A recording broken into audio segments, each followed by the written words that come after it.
여러분 좋은 아침입니다. 오늘 5월 5일 월요일 하나님이 깊은 것들을 이해하기 말씀 실제 보겠습니다. 성경 말씀은 요한복음 16장 13절이 되겠습니다. 그러나 진리 성령이 오시면 그가 너희를 모든 진리 가운데로 인도하시리니 주 예수님께서는 승천하시기에 앞서 제자들에게 이렇게 말씀하셨습니다. 내가 아직도 너에게 이를 것이 많으나 지금은 너희가 감당하지 못하리라. 요한복음 16장 12절입니다. 그분께서는 제자들에게 무언가를 숨기고 계셨기 때문이 아니라 당시에는 그들이 그러한 것들을 받아들일 수 없었기 때문에 이렇게 말씀하신 것입니다. 예수님께서는 하나님이 깊은 비밀들과 계시들로 우리를 이끄시는 일을 성령님께 남겨두셨습니다. 오늘의 본문 구절에서 우리가 읽은 것이 바로 그것입니다. 예수님께서 말씀하셨던 것의 대부분을 이해하기 위해서 제자들은 성령님께서 오실 때까지 기다려야만 했습니다. 그것이 무엇이었을까요? 자, 아직 할 말이 많지만은 지금은 너희가 감당하지 못할 것이라고 예수님께서 요한복음 16장에서 말씀하셨는데 나중에 또 말씀하시기를 이제 성령께서 오시면은 너희를 이제 모든 진리 가운데로 인도하실 것이다. 그렇게 말씀하심으로 말미암아 바로 하나님의 말씀은 성령님이 오셔서 가르쳐 주시고 조명해 주시고 깨닫게 해 주셔야만 된다 하는 것을 우리는 알 수 있겠죠. 사복음서, 즉 마태복음, 마가복음, 누가복음, 요한복음은 성육신하신 하나님의 아들의 삶, 즉 십자가에 가시기 전 그분께서 하신 모든 일들, 그분이 행하신 치유와 기적들을 열거하고 있습니다. 네, 정확히 그렇죠? 네, 십자가에서 죽으시고 부활하신 장면, 누가복음도 맨 마지막 장에 엠마오로 가는 길이라든가 또 부활하신 뒤에 나타나는 장면 잠깐 있고요. 마가복음 같은 경우에는 맨 그때 아주 약간 있고 다른 복음서들도 부활하신 이후의 기록에 대해서는 별로 만난 제자들이 만났던 내용 그 정도밖에 적혀 있지 않습니다. 그것 빼놓고 나머지는 전부 다 결국은 십자가를 지기 전까지 그 십자가의 마지막 고통스러운 그 장면 거기서 죽으시는 그 장면까지 이제 기록이 된 것이 네 복음서라고 볼 수 있죠. 그래서 부활한 내용들은 40일 동안 사셨지만은 얼마나 정말 그 놀라운 순간순간이요 만남의 시간이었겠습니까? 죽으셨다가 부활하셔서 믿는 자들 앞에 나타나셨는데 12제자는 물론이요 그 후에 500명에게도 동시에 나타났다고 했고 사도 바울에게도 나타났죠. 그러나 그런 내용들은 자세히 기록되어 있지 않고 그냥 나타났다 이 정도밖에 기록되어 있지 않고 결국은 네 복음서는 예수님께서 태어나셔서 십자가에 죽으실 때까지 우리가 알다시피 이 세상에 있는 많은 영화들이 주로 거기까지 이제 많이 영화를 만들 수 있었죠. 자, 계속해서 보겠습니다. 이제 성경은 그것들을 기록한 이유를 우리에게 알려줍니다.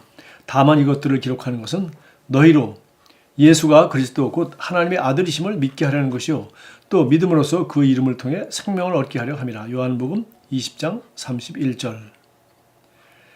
사복음서는 하나님의 생명이 없고 하나님의 아들이신 예수님에 대한 계시가 없었던 사람들을 위해 기록되었습니다. 자, 사복음서를 기록한 목적 요한복음은 이렇게 말하고 있습니다. 요한은 거기서 내가 이것을 기록하는 목적은 바로 너희가 예수가 그리스도 곧 하나님의 아들이심을 믿게 하려고 기록했다. 또 그 왜 하나님의 아들임을 믿어야 되느냐면 또 하나님의 아들임을 예수가 하나님의 아들임을 믿음으로써 그 이름을 통해 너희가 거듭날 수 있도록 즉 영생을 얻을 수 있도록 하기 위하여 이것을 기록했다라고 되어 있습니다. 예수님이 하나님의 아들임을 믿을 수 있도록 하는 것이 사복음서의 목적이죠. 바로 그 예수님의 제자들 그리고 그 사람들이 또 나중에 후대 이걸 읽는 사람들이 예수님이 하나님의 아들인 것을 믿을 수 있도록 그렇게 하기 위해서 사복음서를 기록했다는 것입니다. 자세히 살펴보면 사복음서는 예수님께서 십자가 위에서 죽으셔야만 했던 이유와 그분께서 죽은 자 가운데서 다시 살아나신 이유에 대해 우리에게 별로 알려주지 않습니다. 상당히 중요한 내용입니다. 우리는 그냥 신약성경 전체를 다 그냥 신약성경으로 보고 전체를 그냥 같이 취급하는데 사실은 책이 전체가 27권으로 되어 있을 뿐만 아니라 전체 내용이 상당히 다르죠. 그래서 이 사복음서는 예수님께서 하나님의 아들이심을 증거해 주시고 그분이 아들이심을 그분의 행위와 말씀을 통해서 이렇게 기록함으로 설득력 있게 이렇게 증거해 주고 있고요. 또 그를 믿어서 하나님의 자녀가 될 수 있도록 영생을 얻을 수 있도록 하기 위하여 그렇게 기록된 것이라고 했습니다. 그러나 왜 예수님께서 죽으시고 또 죽은 자 가운데서 부활하셔야만 했는가? 그리고 부활하신 예수 그리스도를 믿으면 그리스도는 어떻게 살 수 있는가? 이런 거에 대한 얘기는 사복음서에 있지 않고 결국은 그 뒤에 나오는 서신서에 있다는 것을 지금 강조하고 있습니다. 그 당시에 살던 사람들은 그러한 것들을 이해하지 못했습니다. 예수님께서 곧 죽으실 것이라 말씀하자 베드로가 이에 항변했던 것을 기억하십시오. 마가복음 8장 30절 32절. 하나님이 깊은 것들을 우리에게 밝혀주시기 위해서 성령님께서 오셔야만 했습니다. 고린도전서 2장 9절 10절은 말씀합니다.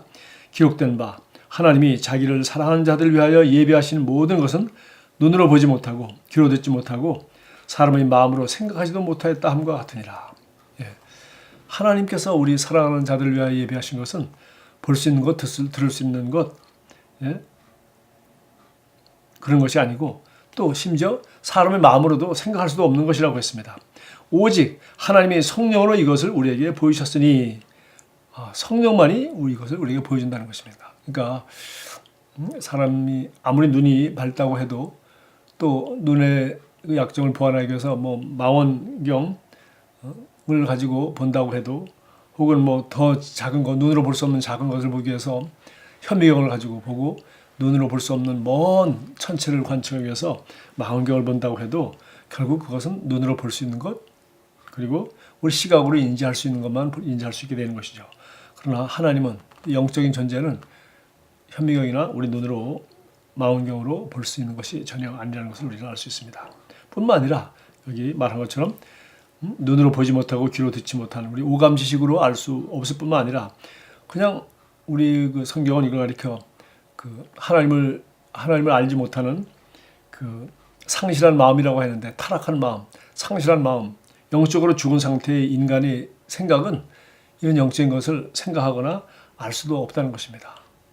다시 말해서 영적인 세계는 마치 우리가 이 오감의 세계가 눈이 아무리 밝아도 이 빛이 존재하지 않는다면 아무것도 안 보이는 거 우리가 아시잖아요. 그렇죠?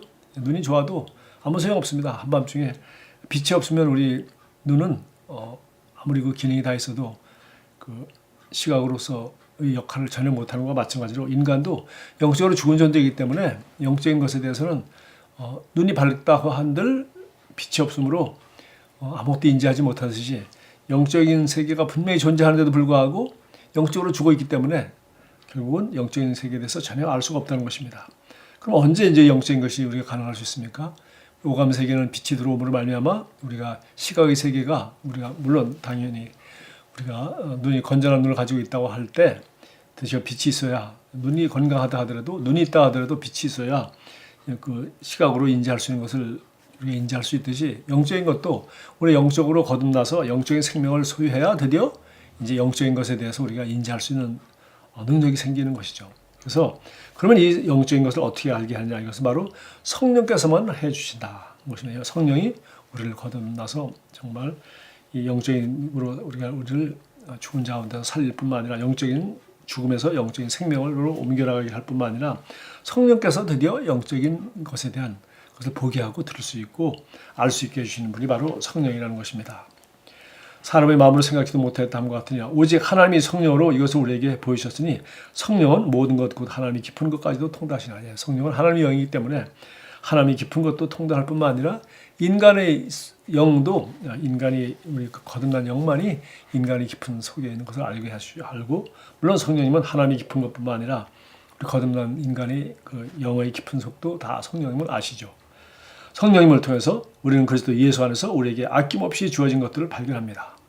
드디어 사복음서가 인간 예수님의 인격에 대해 말했다면 인간 예수님의 인격에 대해서 말한 거니까 사실 사복음서는 누구나 읽어볼 만하고 믿지 않는 사람들도 읽으면은 대부분 무슨 말인지 압니다. 그러나 이제 그 예수께서 하나님의 아들 예수 그리스도이심을 믿게 하는 것은 그것은 아마 성령의 도움이 있어야 되겠죠. 로마서로부터 시작되는 서신서들은 우리들에 관해 말합니다. 즉 그리스도인에 대해서 그리스도는 어떤 존재인지 이것은 바로 예수님이 어떤 존재인지를 사복음서가 말하고 있고 그 부활하신 예수를 믿는 자들이 거듭나서 어떤 존재로 어떻게 살아갈 수 있는지는 로마서로 시작되는 서신서들이 우리에게 알려주고 있다는 것입니다. 즉 그리스도 안에서 우리가 누구이며 그분 안에서 우리가 가진 능력과 유업이 무엇인지에 관해 알려줍니다. 서신서들은 성령으로부터 태어나 마귀와 이 세상의 모든 원리들을 능가하는 새로운 피조물인 당신에 대한 하나님의 그림을 보여줍니다. 할렐루야. 참 대단한 말씀입니다. 서신서들은 바로 교회, 우리같이 거듭나는 성도를 위하여 쓴 편지가 서신서들인데 교회를 위하여 쓴 편지이기 때문에 우리가 거듭난 사람들이 이 세상에서 마귀와 이 세상의 모든 원리들을 능가하는 새로운 영적인 원리, 새로운 진리를 통해서 살 수 있는 새로운 피조물인 그리스도인에 대한 하나님이 원리와 하나님이 그 능력과 하나님이 모든 그 특권을 우리에게 주신 것을 알게 해주는 그런 책이 바로 서신서들이요. 이것은 오직 성령의 도움으로만 가능하다. 그래서 우리가 정말 우리가 누구인지 그리스도인은 어떤 존재고 우리가 정말 이 세상에서 마귀와 환경을 지배하며 살 수 있는 존재로서 어떻게 우리가 살아갈 수 있는지 이것은 오직 우리 신약성경 특별히 서신서와 그리고 성령의 도움으로만 가능하다. 그래서 우리가 정말 서신서를 열심히 공부하고 예수님의 인격을 닮기 위해서 우리가 복음서를 읽어야 되지만 정말 우리가 어떤 존재라고 우리는 어떤 존재로 우리를 창조하시고 우리에게 어떤 기업과 특권을 주셨고 어떤 능력을 주셨으며 우리가 어떻게 살 수 있는지는 바로 서신서를 통해서 그리고 사도 바울이 같은 사람들의 그 삶을 보면서 우리가 그렇게 기능하고 그렇게 배우고 그렇게 살 수 있는 것입니다. 기도하겠습니다. 사랑하는 아버지, 저희 심령이 지혜로 넘쳐나게 하시고 영적인 실제들에 대해 깨닫게 해주시니 감사합니다. 성령님께서는 그리스도 안에 있는 저희 유업을 알고 붙잡도록 저희 생각을 밝게 비춰주십니다. 예수 이름으로 기도합니다. 아멘. 좋은 하루 되십시오.